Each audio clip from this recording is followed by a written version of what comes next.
Hola a todos y sean cordialmente bienvenidos a esta presentación. Mi nombre es Roberto Adolfo Blanco Rocha y a continuación les presentaré los resultados de mi trabajo de tesis que se titula Clasificación de Cluster Covariant Arrays, una investigación desarrollada en el CIMBESTAB Unidad Tamaulipas bajo la dirección del Dr. José Torres Jiménez.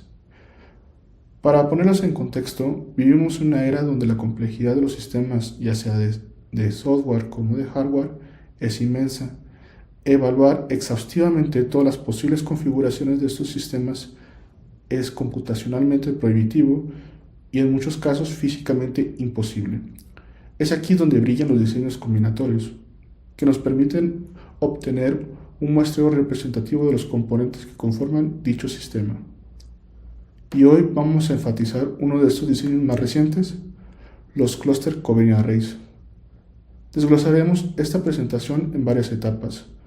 Comenzaremos con una introducción donde responderemos a la pregunta fundamental: ¿qué es exactamente un Cluster Covariant Array? Después nos adentramos a revisar algunos conceptos matemáticos relevantes como los Restricted Growth Strings o secuencias de crecimiento restringido y los números de Stirling de segundo orden. Posteriormente compararemos los Cluster Covariant Arrays con la alternativa tradicional que ha dominado la literatura durante décadas, los Covariant Arrays. Contrastaremos un ejemplo práctico sobre diseños de experimentos en el área de química orgánica. Evaluaremos el planteamiento de un problema de mezclar un conjunto de compuestos químicos, su resolución exhaustiva y finalmente su resolución óptima usando diseños combinatorios. Por último, abordaremos el núcleo duro de esta investigación, que es la clasificación de los Cluster Covariant Arrays. Definiremos qué significa clasificar, qué son las clases de equivalencia, los isomorfismos, el orden lexicográfico y qué es un representante canónico. Para finalizar, se presentará mediante un árbol de búsqueda no isomorfa un ejemplo de clasificación de Cluster Covariant Array. ¿Qué es un Cluster Covariant Array? Un Cluster Covariant Array se define formalmente como CCA-NTKB, representado como una matriz que contiene exactamente n renglones que representa el número de experimentos o pruebas a realizar, y K el número de columnas que representan los objetos originales de nuestro conjunto. Luego B indica el número de subconjuntos posibles a formar, y T es la fuerza de interacción que nos indica que si ustedes toman esta matriz completa de tamaño n por k y extrae cualquier submatriz de tamaño n por t columnas, es decir, seleccionar cualquier subconjunto de t objetos, esta submatriz resultante debe contener en sus renglones todas las posibles particiones de sus t objetos en a lo mucho b subconjuntos distintos. Observando la figura 1, se muestra un Cluster Covariant Array de 5 renglones, 4 columnas, que es de fuerza 3 y alfabeto 3. El primer renglón, que es de 0, 0, 0, esto nos indica que los 4 objetos A, B, C y D han sido asignados en el subconjunto número 0 o están agrupados juntos. El segundo renglón, el 0, 1 y 2, eso significa que los objetos A y B que tienen el valor 0 están en el subconjunto 0, el objeto C que tiene el valor 1 está en el subconjunto 1 y el objeto D con valor 2 está aislado en el subconjunto 2. Si ustedes toman las primeras 3 columnas de esta matriz, que corresponden a los objetos A, B y C, observarán que hacia abajo se leen las secuencias 0, 0, 0, 0, 0, 1, 0, 1, 0, 0, 1, 1 y 0, 1 y 2. Estas secuencias representan matemáticamente las únicas 5 formas en las que se pueden agrupar 3 objetos. Hemos logrado cubrir todas las particiones de 3 objetos, usando solamente 5 pruebas. Esta es la esencia combinatoria de un Cluster Covariant Array, lo que garantiza la cobertura total de particiones de fuerza T en toda la matriz. La representación que utilizan estos diseños se le denomina como Restricted Growth String o RGS, que se traduce como cadena de crecimiento restringido. Un RGS es simplemente una secuencia de números de longitud k. El valor en la posición i nos dice a qué subconjunto pertenece el objeto i, pero se llama de crecimiento restringido por la restricción donde el primer objeto siempre debe ir al subconjunto 0, el segundo objeto puede ir al subconjunto 0 junto con el primer objeto o al subconjunto 1 creando uno nuevo. Pero no puede saltarse al subconjunto 2 si el subconjunto 1 está vacío. Formalmente, en la ecuación 1 de nuestra diapositiva se define que el valor en la posición i está estrictamente limitado a no superar en más de una unidad el valor máximo que haya aparecido en todas las posiciones anteriores, con un límite dado por el valor de b-1, ya que solo tenemos b subconjuntos disponibles. Ahora, ¿cómo sabemos cuántos RGS válidos existen para un tamaño dado? Aquí es donde entra un término matemático de la combinatoria discreta que se llaman los números de Stirling de segundo orden, que son denotados como S mayúscula evaluando K e I. Estos coeficientes calculan el número exacto de maneras en que podemos dividir un conjunto de K objetos en exactamente I subconjuntos no vacíos. La ecuación 2 nos muestra su definición recursiva. La cantidad de formas de dividir K elementos en I subconjuntos es igual a la suma de los dos escenarios. El primer escenario es tomar el elemento K y ponerlo en su propio subconjunto aislado, lo que nos deja el problema de agrupar los K elementos, K-1 elementos restantes en I-1 subconjuntos. Y el segundo escenario es tomar el elemento K y agregar a uno de los I subconjuntos ya existentes formados por los K-1 elementos previos, es decir, multiplicado por las posibilidades de I. Si observamos la tabla 1, calculamos los números de Stirling para K igual a 3. ¿Cuántas formas hay de agrupar tres objetos en un solo subconjunto? Bueno, el número de Stirling de tres objetos en un subconjunto es exactamente 1 y pues la secuencia RGS es 0, 0, 0. De agrupar tres objetos en dos subconjuntos, el número de Stirling de tres objetos en dos subconjuntos es igual a 3. Las secuencias RGS son 0, 0, 1, donde A y B están juntos y C está aislado. La secuencia 0, 1, 0, donde A y C van juntos y el objeto B está aislado. Y 0, 1, 1, donde A va aislado y B y C van juntos. De agrupar tres objetos en tres subconjuntos, que es el número de Stirling de 3 con 3, es igual a 1. La secuencia es 0, 1 y 2. Todos los objetos están separados. Si sumamos estas cantidades, que es 1, 3 más 1, obtenemos 5, que son los 5 RGS posibles. Para eso, nuestro cluster coming array de la figura anterior requería exactamente 5 renglones para garantizar la cobertura de la fuerza T igual a 3 para 4 objetos, usando como máximo 3 subconjuntos. Es de mencionarse un detalle sutil pero crítico que ocurre cuando miramos dentro de la matriz cluster coming array. Dijimos que un cluster coming array debe cubrir todas las particiones en cualquier submatriz de tamaño T.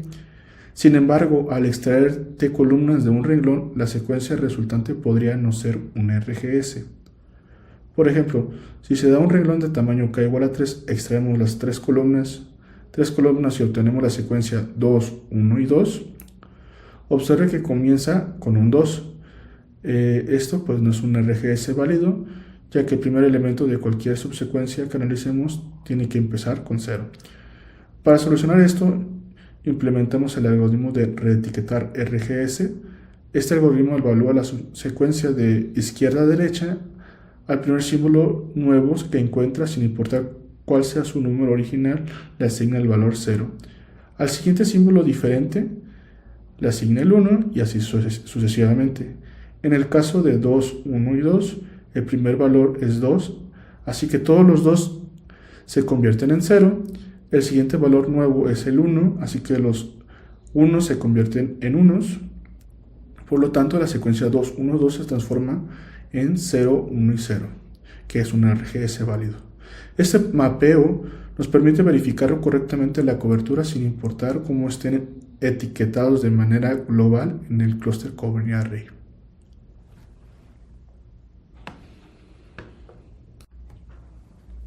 Para comprender la verdadera innovación y el poder de los Cluster Covariance Arrays, necesitamos comprenderlo con su ancestro, que es el diseño combinatorio tradicional, el Covariance Array. En la literatura de prueba de software, un Covariance Array denotado como CA, M, T, K y B es una matriz de tamaño de M renglones con K columnas, donde cada celda toma el valor desde 0 hasta B-1. Y debe de satisfacer que cada submatriz de tamaño M por T aparezcan todas las posibles combinaciones de T símbolos usando los B disponibles. Observando la tabla 2, que muestra un Covariance Array de 5 renglones, 4 columnas de alfabeto 2 y fuerza 2, para cualquier pareja de columnas deben aparecer todas las variaciones de estos dos símbolos, que es 0, 0, 0, 1, 1, 0 y 1, 1. Y en efecto, esos 5 renglones, cualquier par de columnas contienen esas 4 combinaciones. El CA tradicional es excelente para evaluar interacciones de parámetros como de componentes de software y de hardware. Pero, ¿qué pasa si el problema que estamos resolviendo no se trata sobre combinaciones de valores independientes, sino puramente de particiones? Veamos qué sucede.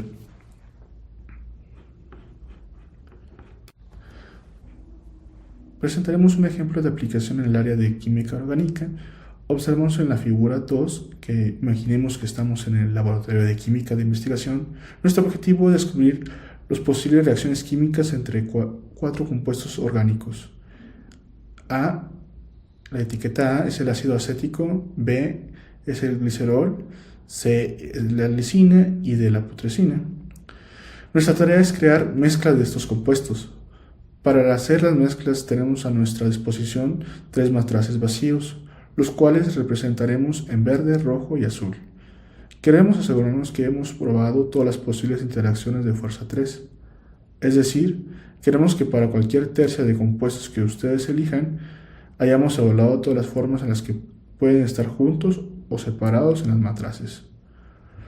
Planteemos el problema mediante un enfoque exhaustivo, es decir, fuerza bruta. Tenemos 4 compuestos y cada compuesto puede ir en cualquiera de los 3 matrices. Esto es 3 elevado a la 4, lo que nos da un resultado de 81 experimentos distintos. En un laboratorio las etiquetas de los matrices en sí mismo no importan, no afecta al compuesto. Los 3 matrices de vidrio son idénticos. No hay diferencia química entre mezclar ácido acético y glicerol en la matriz verde, mientras que la glicerina está en el rojo. Lo único que dicta la química es quién se mezcla con quién, es decir, la estructura de la partición. Si eliminamos estas redundancias, considerando matrices idénticos, usaremos la suma de los números de Stirling de segundo orden para K igual a 3 y 3 subconjuntos, lo que nos reduce el problema exhaustivo a 14 experimentos únicos. Pero aún podemos hacerlo mejor. Queremos garantizar solo la interacción de fuerza T igual a 3, no exhaustivamente global. Si utilizamos la teoría clásica y construimos un Covariance Array con parámetros de fuerza 3, K igual a 4 y B igual a 3, como se muestra en la tabla 3, garantizamos una matriz de 27 renglones. Este diseño nos dirá que debemos realizar 27 experimentos. Pero, ¿por qué el CA es tan ineficiente aquí? Porque el CA trata las matrices como si tuvieran una identidad única. El CA obliga a probar la combinación del compuesto A está en el matriz 0, B en el matriz 1 y C en el matriz 2. Luego nos obliga a probar A en la matriz 1, B en la matriz 2, C en la matriz 0. Estas dos pruebas son exactamente el mismo experimento. Los 3 compuestos están aislados, cada uno con su propio recipiente. En la tabla 3, inciso B, donde modelaremos el problema utilizando nuestro nuevo diseño, el cluster covariant array con los parámetros 3, fuerza 3, k igual a 4 y b igual a 3, la matriz generada tiene únicamente 5 renglones, realizando únicamente esos 5 experimentos específicos listados en la tabla. Garantizamos que hemos evaluado todas las posibles agrupaciones en cualquier subconjunto de 3 compuestos en nuestros matrices. Hemos reducido la carga de trabajo en el laboratorio de 81 experimentos exhaustivos, pasando por 27 experimentos redundantes con un covariant array, a tan solo 5 experimentos usando un cluster covariant array. Esta reducción drástica del espacio de búsqueda es lo que hace que un cluster covariant array sean herramientas novedosas para el muestreo de particiones de conjuntos. En la clasificación de cluster covariant arrays nos enfrentamos a la gran pregunta de esta tesis: ¿cuántos cluster covariant arrays verdaderamente diferentes existen y cómo los construimos para un conjunto de parámetros n, t, k y b? A este proceso de descubrimiento algorítmico exhaustivo lo llamaremos clasificación. Primero debemos entender el concepto de isomorfismo. Supongamos que tenemos dos cluster covariant arrays a lo que le llamaremos matriz X y matriz Y. Si tomamos la matriz X y le aplicamos una permutación de renglones o una permutación de columnas, y como resultado obtenemos exactamente la matriz Y, decimos que X y Y son isomorfos, es decir, son esencialmente iguales. Esto nos lleva directamente al concepto de clase de equivalencia. Una clase de equivalencia que vemos representada mediante círculos que agrupan puntos es un conjunto que contiene a todos los CCAs que son isomorfos entre sí. Si tenemos millones de matrices posibles, muchas de ellas son solo estructuras permutadas de una sola estructura original. Nuestro objetivo no es encontrar los millones de CCAs isomorfos. Nos basta con encontrar solo un CCA que representa a toda esa clase. Para elegir este elemento definiremos un orden lexicográfico. Imaginemos que cada CCA es una secuencia concatenando sus columnas de manera ordenada y pues se puede representar como si fuera una palabra, donde cada número de la matriz es una letra, así como podemos ordenar palabras en un diccionario alfabéticamente, donde A, B, A va antes que A, B, B. Podemos ordenar los cluster covariant arrays lexicográficamente. Gracias a este orden lexicográfico, dentro de toda una clase de equivalencia llena de CCAs isomorfos, podemos definir el representante canónico como el de menor orden lexicográfico y pues destacamos en color azul que es el único exclusivamente dentro de toda su clase. Por tanto, nuestro algoritmo de clasificación mediante la búsqueda no isomorfa explora el vasto universo de matrices de cluster covariant arrays construyendo celda por celda o columna por columna. Durante esta construcción aplicamos los criterios de poda para no perder el tiempo evaluando ramas que esencialmente son equivalentes. Primero, el rechazo por no cobertura, que es representado por una cruz verde. Si el proceso de ir construyendo la matriz, el algoritmo destaca que es imposible cubrir todas las particiones requeridas con los renglones que les quedan disponibles, rechaza esa matriz parcial. Inmediatamente no sigue explorando esa rama. Por otro lado, la segunda poda, el rechazo por isomorfismo, representado por una cruz roja. Si el algoritmo está construyendo una matriz y destaca que aunque pudiera llegar a ser válida, estructuralmente está formada un cluster covariant array que tiene un orden lexicográficamente mayor que otro que ya conocemos. Por lo tanto, no se explora esa rama. Solo queremos a los representantes canónicos, que sean cluster covariant arrays. A través de la animación mostrada, vemos esquemáticamente cómo el algoritmo salta de nodo en nodo en el universo de matrices. La línea punteada traza una ruta, visita los conjuntos de matrices, los grandes círculos, aísla los puntos azules, el representante canónico, y desecha los puntos verdes como los isomorfos que son redundantes al representante canónico de su clase. Concluye su travesía habiendo identificado una lista definida de representantes canónicos. Este proceso se denomina clasificación de Cluster Covenant Arrays mediante búsqueda no isomorfa, usando las podas de rechazo por no cobertura y rechazo por isomorfismo. Para que todo esto deje de ser abstracto y se convierta en algo procedural que ustedes puedan visualizar, vemos el diagrama central de nuestra presentación, el árbol de búsqueda para realizar la clasificación de Cluster Covenant Arrays con parámetros de 5 renglones, fuerza 3, 4 columnas y 3 subconjuntos. Nuestro objetivo es rellenar una matriz parcial columna a columna y elemento a elemento para los 5 renglones, tomando en cuenta las podas de rechazo por no cobertura y rechazo por isomorfismo. Puesto que estamos buscando el representante canónico de menor orden lexicográfico, siempre intentamos poner ceros.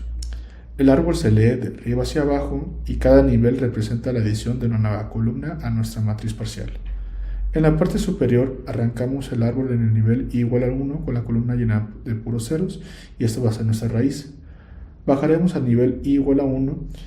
Ahora intentaremos añadir la segunda columna.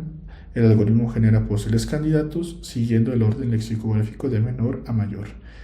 El primer candidato que evalúa, que vemos la rama más a la izquierda, es la columna 0001 y la evalúa y se da cuenta que es válida, por lo tanto avanza al nivel i igual a 2 añadiendo la tercera columna. El algoritmo genera múltiples ramas comenzando a probar columnas candidato. El algoritmo revisa las submatrices formadas hasta el nivel i igual a 2 analizando las particiones obtenidas y concluye que no es posible que aparezcan las particiones que requieren que los 3 elementos estén separados. Al detectar este fracaso, marca con una cruz verde y poda esa rama. Regresa a otro nivel, al nivel i igual a 1, ya que exploró toda esa rama y regresa a la rama, genera la siguiente rama que es la 0010 y detecta que es una matriz redundante mediante la poda por isomorfismo. Es decir, que si permutamos los últimos 2 renglones es exactamente igual a la primera rama. Este proceso de ramificación exhaustiva y la generación de candidatos y podas estrictas con cruces rojas y verdes repite iterativamente de izquierda a derecha. Conforme avanzamos por las diapositivas vemos como el árbol explora los candidatos de la derecha, cómo se ven vastas porciones del espacio de búsqueda y cómo se salvan unos cuantos elegidos. Finalmente llegamos a la base del árbol, al nivel i igual a 3, donde se inserta la última columna, formando 4 columnas.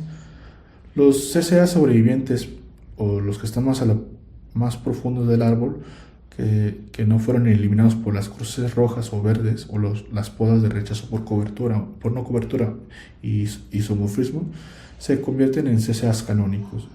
Cada una de ellas pertenece a una clase de equivalencia totalmente distinta y única.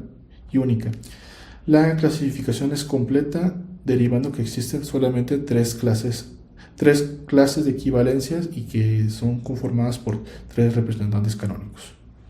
Para concluir, al finalizar esta ardua tarea computacional y teórica, los resultados son contundentes.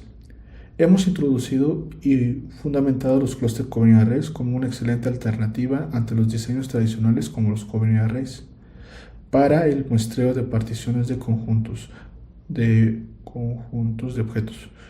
A través del entendimiento profundo de las secuencias de crecimiento restringido, los Restricted Row String y los números de Stirling de segundo orden, logramos acotar teóricamente el tamaño del problema. Con nuestro ejemplo de las matrices en el área de química orgánica, hemos probado una reducción de 81 experimentos a tan solo 5 experimentos, y mediante nuestro algoritmo de clasificación por búsqueda no isomorfa, armado con los criterios de poda por isomorfismo y no cobertura, hemos demostrado que es factible navegar en el hiperespacio combinatorio para extraer sin redundancia los diseños combinatorios que son esencialmente diferentes. La contribución de esta tesis, por lo tanto, no es solo la presentación de una nueva estructura, sino el proceso de un método exacto para realizar la clasificación de Cluster Covenant Arrays. Por último, quiero agradecerle profundamente al CIMBESTAB Tamaulipas por brindar el marco de excelencia para esta investigación y a mi director de tesis, el doctor José Torres Jiménez, por su invaluable guía. Y también agradezco a ustedes por su valiosa atención e interés sobre los diseños combinatorios. Muchísimas gracias y quedo a su entera disposición para cualquier pregunta o discusión adicional sobre este tema fascinante.